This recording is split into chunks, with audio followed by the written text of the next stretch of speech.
শুভ সকাল সবাইকে। আমি আজকে হচ্ছে 8 তারিখ, 8 জানুয়ারি, মানে ইলেকশনের একদিন ঠিক পরে সকালবেলা বের হচ্ছি অফিসের উদ্দেশ্যে। এখন 6টা 40।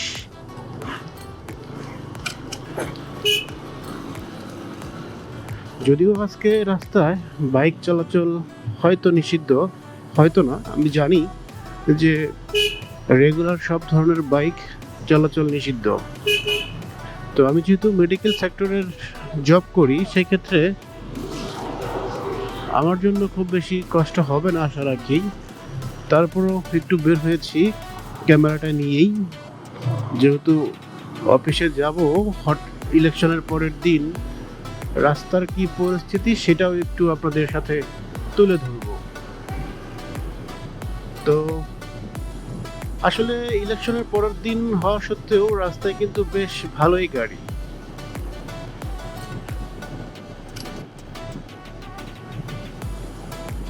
সাথে তো ঠান্ডা আছেই।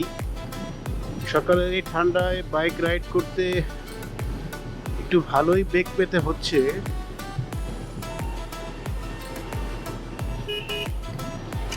আর স্কুল আজকে খোলা। আমি তো একটু মাঝে মাঝে ভাবি যে ইলেকশনের আগে এবং ইলেকশনের দিন এবং ইলেকশনের পরের দিন হয়তো স্কুল কলেজ এগুলো একটু বন্ধ থাকবে, কারণ রাজনৈতিক যেহেতু একটা বিষয় আছে এখানে। কারণ অনেকে ফলাফল প্রত্যাখ্যান করবে, তারপর সেটা নিয়ে একটু আবার আন্দোলন, অনেক সময় একটু ভাঙচুরও হয়। তো আমি ভেবেছিলাম হয়তো স্কুল কলেজ বন্ধ থাকবে, কিন্তু রাস্তায় দেখতে পেলাম একজন স্কুল শিক্ষার্থী আছেন। তো সেই ক্ষেত্রে বুঝে নিলাম হয়তো আজকে স্কুল খোলা।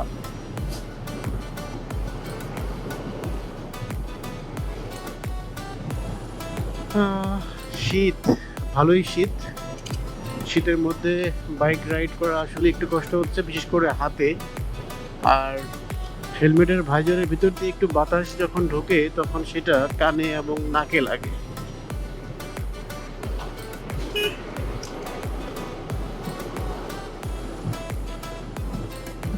তো এত সকালে যাচ্ছি নতুন বাজার আছি এই মুহূর্তে। এখান থেকে আমি যাব মিরপুর 11, ঠিক মেট্রো স্টেশনের নিচেই আর কি। তো ওখানে আমার অফিস। তো হয়তো অনেকে জানেন, অনেকে জানেন না যে আমার অফিস আগে মহাখালী ছিল। সেখান থেকে এখন আমার নতুন একটা ব্রাঞ্চ হওয়ার কারণে ওই মিরপুরেতে আমি ট্রান্সফার হয়েছি আসলে।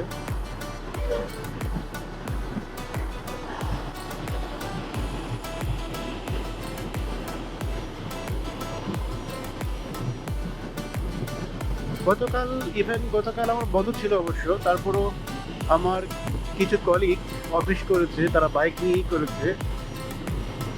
তাদের সমস্যায় সম্মুখীন হয়নি, তবে দু একজন হয়েছে, এটাও সত্য। তবে সেটা তো হবেই, কারণ পুলিশ, আপনি রাস্তায় বেরোবেন বাইক নিয়ে ইলেকশনের দিন, কোথায় যাবেন, কি করেন, এইটুক তো প্রশ্নের সম্মুখীন হতেই হবে। তো তারপরে যখন তার পরিচয় নিয়েছিল সে মেডিকেল সেক্টরে জব করে, সেক্ষেত্রে তার কোনো সমস্যা হয় নাই। তো আশা রাখি সেক্ষেত্রে আমারও আজকে সমস্যা হবে না।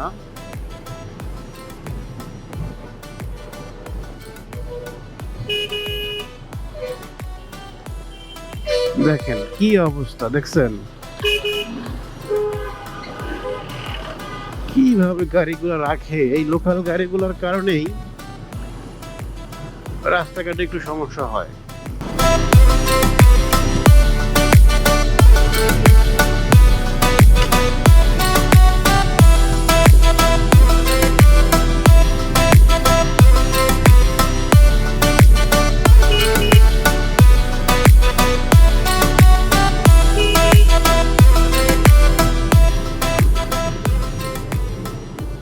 আগে যাবেও না, যেতেও দেবে না, এই অবস্থা আর কি।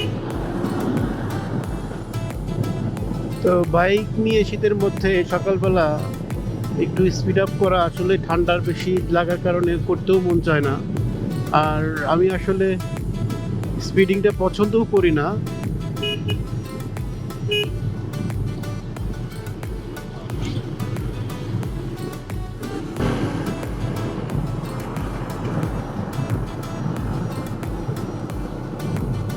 কুয়াশা, কি পরিমাণ কুয়াশা!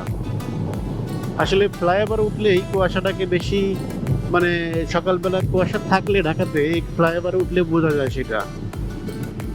আর এটা হচ্ছে এলিভেটর এক্সপ্রেসওয়ে।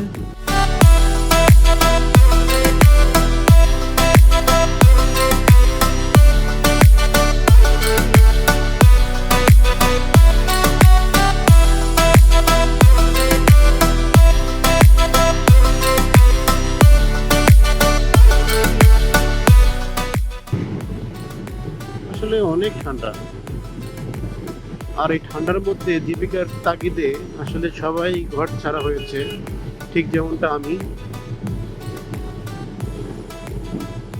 এই দেখেন ট্রাকে করে কলা নিয়ে যাচ্ছে। জীবিকার তাগিদে আসলে মানুষকে অনেক কিছুই মেনে নিতে হয়। যদি আমি সাপোজ এই চাকরিটা, যদি আমার এই ডিউটিটা সকালে নাও থাকতো, তাহলে আমি নিজেও হয়তো এত সকালে ঘুম থেকে উঠতাম না। যদিও সকালে ঘুম থেকে ওঠা ভালো স্বাস্থ্যের জন্য, সেক্ষেত্রে আমি এটাকে খুব পছন্দ করি, মানে আমার এই ডিউটি টাইমটাকে। কিন্তু সেটাই ভাবি যে মানুষ জীবিকার তাগিদে অনেক পরিশ্রম করতে বাধ্য হয়, বা অনেক কষ্ট করতে বাধ্য হয় আসলে।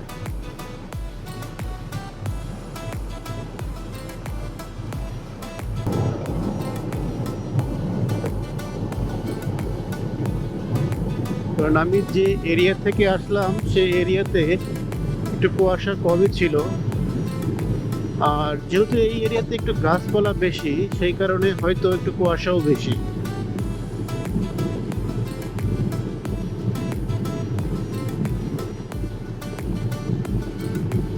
আর মিরপুরের জন্য যাওয়া আসা আসলে অনেক ক্ষেত্রে অনেক ইজি হয়ে গেছে এখন, কারণ ফ্লাইওভার মিরপুর এরিয়াতে এখন ভালোই পাওয়া যায়। বিশেষ করে যদি এই যে এখন আমি যে ফ্লাইওভারে আছি, এটা এসিপি মানে চত্বর সামনে, তো মহাখালী থেকে বা বনানী থেকে বা আমি যে কুড়িল থেকে আসলাম, এদিক থেকে কমিউনিকেশন মিরপুরের জন্য অনেকটা সহজ এখন এই ফ্লাইওভারের কারণে।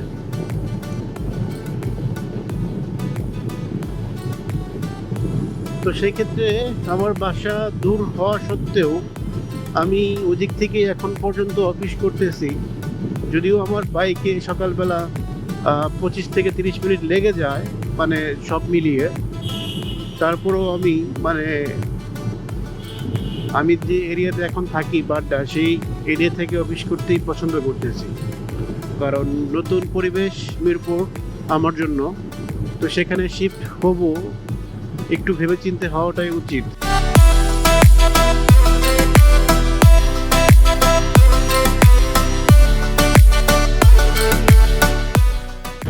স্কুল বাস না, আজকে স্কুল খোলা, এটা শিওর।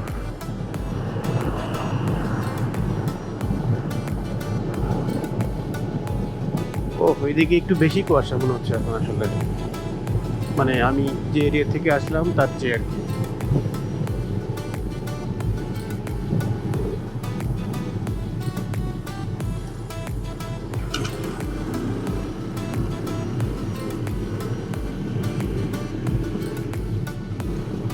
খুব সম্ভবত এই এরিয়াটাকে মাটি কাটা বলে থাকে, এরকমই জেনেছি আমি। মানে বাম পাশ এরিয়াটা সম্ভবত মাটি কাটা। আমি জানি না আপনারা ক্যামেরাতে দেখতে পাচ্ছেন কিনা, এখন সামনে যে বিল্ডিং গুলো দেখতে পাচ্ছেন, এটা আসলে মূলত যারা একটু সহজ করেই বলি, বস্তিতে থাকতো, ওনাদের জন্য এই ফ্ল্যাটগুলো তৈরি করা হয়েছে। তারা এখানেই উঠবে। অলরেডি হয়তো 2টা বিল্ডিংয়ে তারা উঠেছেও। তো সরকার থেকে এই প্রজেক্টটা করা হয়েছে যাতে তারা মানে সাধ্যের মধ্যে ফ্ল্যাটের একটা আভাস পেয়ে থাকে আর কি।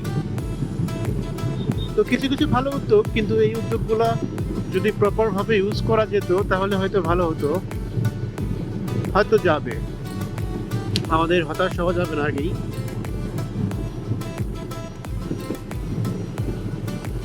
এটা হচ্ছে মিরপুর ডিওসিএইচে যে ঢোকার কালচি মোড়, সেই কালচি মোড়ের ফ্লাইওভার।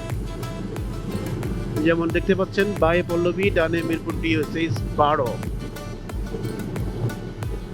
তো আমি বাইরে যাব।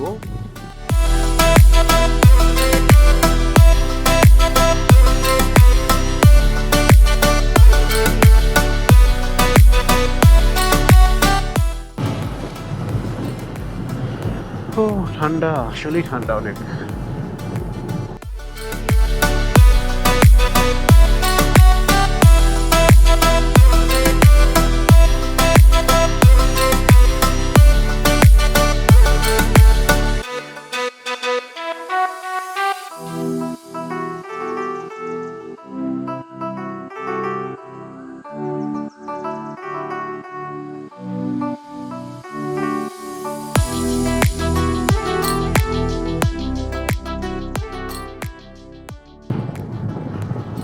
আমি মিরপুর 11 মেট্রো স্টেশনের খুব কাছাকাছি, সামনেই হচ্ছে মিরপুর 11 নম্বর মেট্রো স্টেশন। আর স্টেশনের ঠিক পশ্চিম পাশেই হচ্ছে আমার অফিস।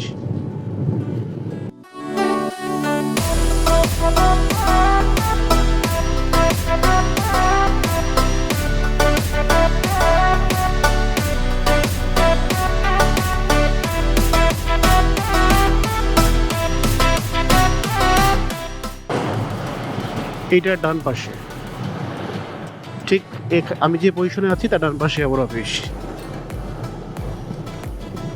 আমাকে সামনে ইউটার্ন নিয়ে আসতে হবে।